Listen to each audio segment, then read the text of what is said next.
Hey everybody, welcome to the Ordinary Professor. This is the space where we talk about how to de-stress for the holiday season. Okay, thank you for joining me. Thank you for being here. I am thrilled to end up our year and talk about how do we evaluate our successes, our learning opportunities, so that we set our goals for 2026. So, as an executive coach, life coach, facilitator, those are critical things that need to be done by the end of this year so you know what you're setting yourself up for the following year. Because if you don't know where you're going, it's hard to set goals. So, what I'd recommend first is grab a pen and paper while we're doing this show. And I want you to also grab your calendar. Here's the why. We want to figure out during the year, each month, what were some of the main themes, the main events that were playing themselves out from January up until December. Now, those are critical points to understand of what were the learning opportunities, what were the accomplishments, what goals were met, what was the derailments. So grab your calendar, pen and paper, press pause, and then come back. Okay, so now we're back. Now I want us to open up our calendars and we're going to go through January, February, March. We're going to start with those 3 months. Now, typically those are the months that we're really jazzed up to reset. We want to attain goals. You can be starting to set personal goals, work goals, right? It's a new year, new you. A lot of people do dry January. There's all these changes. People are starting to go to the gym, right? Because we've set these New Year's resolutions, these goals with some sort of guidance or intention. So we gear up to do them. The problem is we don't have the right habits, structure, or kind of layout to continue to do them so they can fall to the side. That's why it's important to look at our January, February, and March 2025 to see, hey, what do we accomplish? Now, I want you to list out the things that when you're looking at your calendar, and it depends how you use your calendar. Now, one of the goals that I think you should do is have everything on your calendar because it's really easy to review. Do you know how many times when I'm trying to figure out my coaching hours or what I've done, I just look at my calendar. I put everything in my calendar. It's super useful. Now, if you didn't do that, then just try to remember what happened during January, February, and March. Did the year start out good? Were there big hiccups, right? So for me, what I would put in January, which was starting out the year with some really challenging stuff. Right? I don't even know what happened. I got involved in a workplace disaster, and I took a lot of blame for that where I shouldn't, just because I felt really bad for what transpired. Okay, so I just shared with you what January was like for me, that overall theme. So you're gonna do the same for each month. So then February was for me, it was a fresh start. I was closing out some big contracts. So I was very excited. I was full blown teaching on my semester. So I was really moving fast. I remember thinking February was really a fast month for me. And I take a deep breath as I say that because I needed to slow down. It was too fast for what I was trying to do, and I wasn't having enough time. Now, how did I know that in February? Because my schedule, because I color coordinate my calendar, was mostly one color, and it was work color. So if it's green or purple, it's either work or school, and that's what was my majority of my time. Meaning I wasn't at home often, I wasn't taking care of myself, and I wasn't having a lot of free time. And I know if you're listening to me and you're a parent, it's not that free time comes a lot, but when there's none of it, it can increase your amount of stress. So fast-paced February, challenging January. Let's go and check out March. March, I remember, was a very roller coaster of a month for me because I was presenting in France.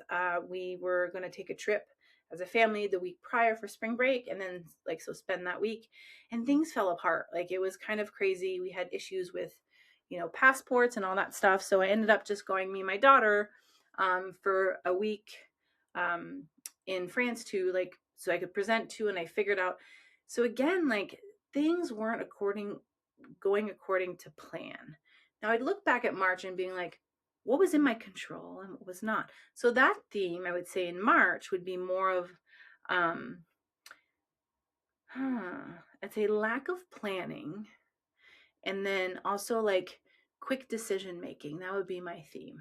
And why I say that is because the issues of passport could have been resolved way before, but you remember February was fast, January was challenging. So I might have waited a little too long for these things and it didn't really work out. Now, March was wonderful roller coaster because I was able to present at a conference. I took my daughter to Paris. It was wonderful. But also, like, it was a very fast month and there was a lot of hiccups in that process of like rescheduling travel, figuring everything out. Okay. So that would be my theme for March. Now, April, like, was the start of the end of the semester, right, for us. And it was probably, I remember April, I was exhausted coming back from a conference and trying to close out my year, was picking up new contracts, and we're ending the semester. And I got nominated for Professor of the Year. And I was on a Zoom. I was supposed to be at the faculty meeting, and I was on a Zoom. And I almost, because I was driving from a program, I almost drove off the road because I was like, wait, what? Like, I've been like on a roller coaster this year. I really appreciated being nominated for this, and it's been on my vision board, and I was just like such shock because I didn't feel like I was showing up as the best version of myself. I was showing up. I was there for my students, Grammy. Like, I'll do anything for my students. Like, I love my job. But I felt like I wasn't fully there because I was going through, now, thematically, my months, they weren't the great lead up, right? And then I got the award and it shifted everything. I was like, wow. And so April was like the moment I paused and be like, what do I want for myself? Why am I running myself ragged all over? Why am I constantly in survival mode to get the next thing done, to get the next thing done? Because when I won Teacher of the Year, it was such a monumental pivot point for me. It's a certificate. It's nothing big to me. It's like, it was on my vision board and I wanted it for years. So I was like over the moon. It was like one of the top moments of my life. And that was a pivot point because then it had me think April and May is like, what do I want for my life? I'm midlife, right? I have so much value. I have a successful career, but like, what do I want? Because I keep running to the next thing. And so April and May were reflection points for me. So, okay, so that's what you're going to do. So I can go through my whole year, but this podcast is not a therapy session for me. It's for you to understand how I'm doing this. So the reason I'm exploring deeply with you is so you can do the same thing. So start going through your months and figuring out your highs or your lows, right? So maybe that month there wasn't a high, or there was no lows, and that's fine. So you're trying to figure out first the themes of your year, because you might have not set goals for yourself, okay? And I don't even want us to touch the goals. I want us to first reflect on our year, okay? So then after you kind of put your months, try to figure out patterns. So for me, like when I did this activity, the patterns I saw was I have way too much going on. I shift quickly into survival mode when I pick up more projects or more, I'm just trying to get to the next thing. And I didn't like that. Like I'm not at the point of my career where I need to be in survival mode. So I also realized that the things that I value the most and want to do more of, I'm not doing because I'm busy with this other things. And I say I don't have enough time. And so also this year, one of the themes I noticed is self-development for me. I worked a lot on myself. Oof, it was crazy. And the reason I'm sharing that is that would be in some of my themes, my patterns that I would see is self-development, right? It was just like a battle with myself, but it was the best battle ever. I won. And now I can actually help people more because I understand a deeper sense of, the narrative in your head versus reality, and like what is within your control, growth mindset versus fixed mindset. So all these things I worked through. That was a lot of the work I did over the summer, right? And also I had some challenging clients throughout the year with anti-bullying, harassment. I was in a few harassment cases that were really intense. I was doing a lot of executive coaching. So the thing that's wonderful about my industry is the more that I work as far as like executive coaching or facilitation, the more I actually learn, because I have to increase my skill set and my skill level. And I had some great opportunities where I was working with like CEOs and I was like executive directors, and that had me reflect a lot on like, what type of leader am I? And it actually added to my teaching because I had real stories for my classroom. So that was a big win-win. Okay, so this is what I started doing.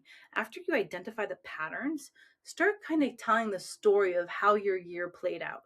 Storytelling is very powerful for our brain to understand what are your wins, how did things transpire, and what are you telling yourself. That was a total, I could tell that story so differently, right? I was in survival mode. I was working with really difficult cases. And you know what? Like, I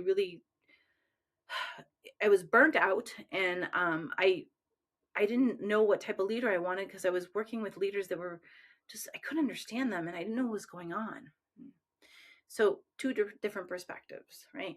And so that's where the fixed versus mindset, the growth mindset can be really helpful to understand is like, where are you feeling like that you're shifting your reality to only seeing the negative, right? I'm not talking about toxic positivity, but I'm saying there's two different, like when you're looking at something, it's actually neutral. And it's whatever thoughts, beliefs you put to it, it makes it either positive or negative, but it's technically neutral, right? A car is a car, right? But if it's your stupid car that won't start, then that's negative. But if it's you're so grateful that you have this car because it takes you to places like, and sometimes it breaks down, but you really learned about all aspects of your car, then it becomes a positive. So you see, we tie things and spaces and situations to thoughts and beliefs that we either make positive or negative. And that was the biggest learning point for me. And I want you to do that with you and your stories of how your year played itself out, right? What were the top moments, worst moments, and what are the stories you're telling yourself? Now, how is this helpful when we're reflecting? Well, in a coaching session, we would do this, and it takes about an hour to go through this whole process, but I want you to try it for yourself, is we would play out your highest peak of your story and your lowest, and then you would share your story to me, and then I would reflect it back, and we would assess, like, is that currently like the reality that you're holding? Additionally, right, is this the story you keep telling yourself? Because what happened to me in January could have impacted my entire year, right? Or I could have been like, that was a great learning opportunity and that sucked, and now I'm ready to move forward, right? So different perspectives will shift actually your future, because then you show up differently for everything else, right?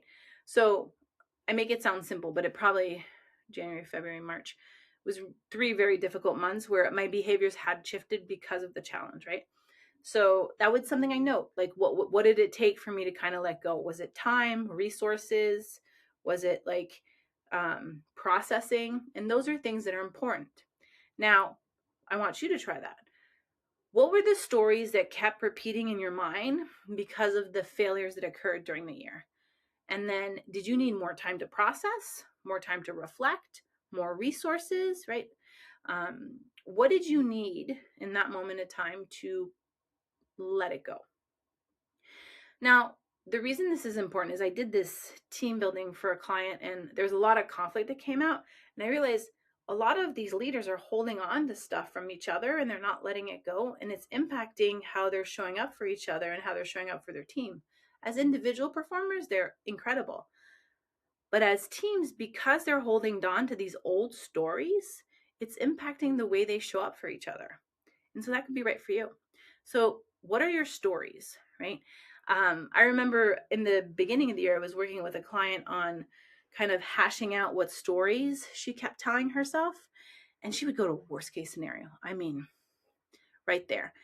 And I thought that was really interesting because as a person, she wasn't like that. She was she was the best cheerleader, supporter, really kind, compassionate. Oh, she was so thoughtful. Like, but she was her worst enemy in her mind. And I was like, well, how is that impacting you? So when she would try something new, fear would kick in, right? And it would bring her to worst case scenario. So her stories would change. And when your story changes, it impacts how you show up and how you deliver a message about yourself. So if you're the first time like hearing me or watching me, this is super important, because the things that you say to yourself, like the I'm stupid, I'm not good enough, I don't deserve this promotion, I will never get this. That's how you show up. I have never met a client, a student, a professional that's like, I am worthless, and shows up and you're like, wow, that's a powerful person. Because we show up with the notes that we have in our head, right? It's like we're our own study guide. So that's why you need to do this reflection portion of the year and figure out, hey, what did I learn? Where am I struggling? And what are my wins? Okay, so we went through our month, we identified the patterns, we kind of hashed out those stories. Now I want you to list out what is your biggest accomplishment, why, and you might have different aspects of accomplishments in your life, which I hope you do, right? But I know might be really difficult for people to do, so just finding one is great. So one accomplishment and what area of your life and why. Now, if you want to really go through this deep, I would do personal accomplishment, health accomplishment, spiritual work. It could be a passion project, right? So that you can get excited about the things that you've accomplished. So, and that gives you a good reflection of where did you spend your time? Why was it important? Because if you accomplished these things, you had to put time into it. So silly thing about me is like I'm obsessed with hot yoga. I love hot yoga and I love cycling. Not like I would do the road cycling, but I love soul cycle. And those are two things that I really put a lot of effort this year on doing to reduce my stress. And one of the accomplishments is a lot of these poses in yoga I can now do that I thought like my body would never do. And because of consistently showing up and doing it and seeing on my calendar how much time I dedicated to yoga over the year, makes sense why I accomplished it. That's the beauty of the calendar. Because then the story is I did yoga at least 2 or 3 times a week consistently, or at least one time a week, right? And I showed up and I tried harder. And that's why I can do this or that pose, right? And so that would be my accomplishment in health. Spiritually, like maybe you went to church, or you've worked on prayers, you've worked on your spiritual, you maybe meditated. And that could be something like I've meditated at least 3 to 4 times a week, right? Or I've did a retreat and that pushed me into deeper meditation. It could be journaling, right? So you see where I'm going with all these aspects, because work is just one part of who you are. And you don't want that label to become so big that there's no other room for other labels for you. So write those things out and then sit with them and then look at all the accomplishments that you've completed. Because we just went through those negative stories and the things that were challenging for you. We don't need to rehash those. We want to look at the things that went well. And now, with that excitement and energy, let's set goals for the following year, right? So one of my goals, so let's talk about, like we're talking about yoga. One of my goals is to eventually do a yoga retreat, right? And elevate myself and do like some sort of this back bend that I love doing. So that would be yoga retreat would be my ultimate goal, and back bend would be another one. So that would go under maybe health. Additionally, maybe for me, so one fun fact is like I have a reunion this summer. So maybe it's for me to, since I'm on the committee, I decided to do something fun for myself because that excites me. Also, if you watch me, you know that I have extreme social anxiety. So if I get involved and I prepare things, it helps me. It's a twofold. Maybe I have a goal for that, like getting, I don't know, 50 people from the reunion to show up and planning a wonderful reunion. That can get me excited, takes the stress off work because I'm focusing on that. Now, for a work goal, most people have multi-layer careers, right? So you could be a podcaster, an author, a finance person. You can be like work multiple jobs, have different sources of income. So at work, you might have different goals, but you need to specify each of them so that you have a clear visual of what 2026 is going to look like. Because we're going to work on visualization, okay? So now that you have your goals that you set out from work, personal, spiritual, health, maybe friendship, fun, travel, like do as many as you want. I want them to make you happy and you don't feel overwhelmed, but you feel excited. But also they fit in your calendar. Come back to the calendar. Because this is you're going to figure out what are your themes for the year, and you're going to go back to your calendar for 2026 and you're going to say like, okay, you can't start all these on January because that's the epic fail. You've got to figure out thematically when do you want to start these things and what do they look like, right? So you start to put timelines together on your goals, and that helps you set yourself up for success. Again, this all takes an hour, but I'm going through the depths of it so you understand. So say like some of your goals, some of your work goals might not start till like March, right? So you would put your thematic goal for March is to start this, right? But maybe that like health goal starts right in January. That's the only thing you're going to focus on. That one theme on January. Then February it might be like, okay, so I got the health going. let me add just something a little more, and I want to work on like journaling, maybe journaling about my health journey or some of those things. Okay. So thematically, you're going to set up your months so that you can, I think it's called scaffolding. You're starting to scaffold your things. And so these habits are building slightly and it's not overwhelming. And then finally, with that, I want you to start writing like 2 or 3, let's say like affirmations, intentions, right? Or just statements. I call them commitment statements, okay? That you're willing to commit for 2026. So for me, like if we kind of talked about what I was struggling with is I'm way too busy. I don't have enough time with my family because I work too much. And I'm often in survival mode. So those are all 3 negatives I just listed, okay?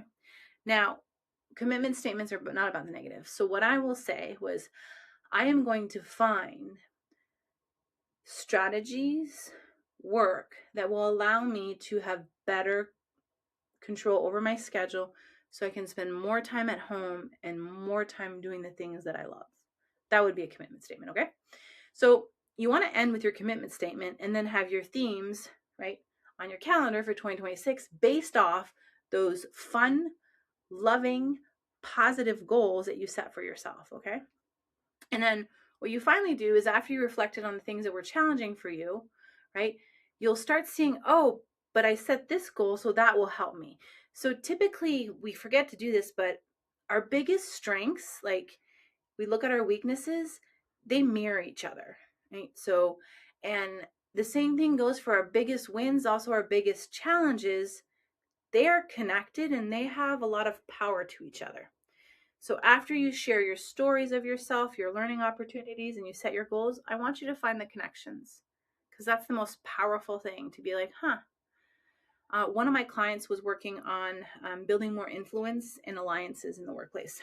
And it was a big goal, right? And so in going through her stories through the year, we identified what had happened. But she realized that she had built more friendships, alliances, and influence that she even realized because when we did her recap, we saw where it happened, right? And then for her next goal for 2026, as we continue our coaching engagement, it would be to then leverage those relationships to influence decisions behind the scene. Mwah, beautiful. That's how that A came together, right? One, what was a pattern, right? What was a story? What was the goal, right? And then what's the new goal? And then how does that play itself out? So I dare you to try this and see if this works for you because I just love this method. I know it seems like a little out there, but once you sit down and you go through the process, you really have a map of where you went, where you are, and where you're going. And that's the power of self-development and growth. So if you like what I had to share, please subscribe and join me because I just love to talk about all things emotional intelligence, social skills, and life skills. And so drop a comment, like, and I hope to see you next week. Okay, thanks. Bye.